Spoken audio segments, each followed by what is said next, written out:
আফগানিস্তানে নারীদের জনসমুখে জোরে কথা বলা নিষিদ্ধ করতে নতুন আইন পাশ করেছে তালেবান সরকার। এর ফলে গণপরিবহনে জোরে কথা বলা কিংবা জনসমুখে গান গাওয়ার মতো কাজ আফগান নারীরা করতে পারবেন না। বার্তা সংস্থা এপির বরাত দিয়ে এ তথ্য জানিয়েছে মার্কিন সম্প্রচার মাধ্যম সিএনএন।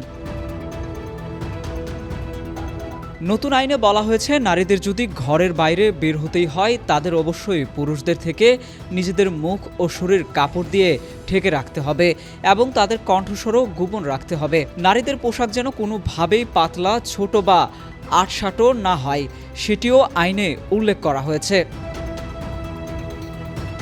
তালেবানের জারি করা নির্দেশনায় আরও বলা হয়েছে, নারীদের কণ্ঠস্বর প্রলুব্ধকর, তাই নারীদের জনসমুখে গান গাওয়া, আবৃত্তি করা বা উচ্চস্বরে পড়াশোনা করা উচিত নয়। রক্তের সম্পর্ক বা বিবাহের সাথে সম্পর্কিত এমন পুরুষদের দিকে নারীদের তাকানোও নিষিদ্ধ করেছে তালেবান সরকার।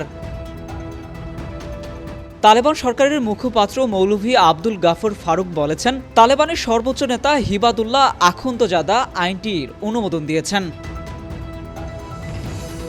মৌলভী আব্দুল গাফর ফারুক বলেন, শরিয়া এই আইনটি পণ্যের প্রচার ও পাপাচার থেকে মানুষকে দূরে রাখতে সহায়তা করবে। যেসব নারী এই নতুন আইন অমান্য করবে তাদের গ্রেফতার করে কারাগারে পাঠানো হবে বলেও নতুন আইনে বলা হয়েছে।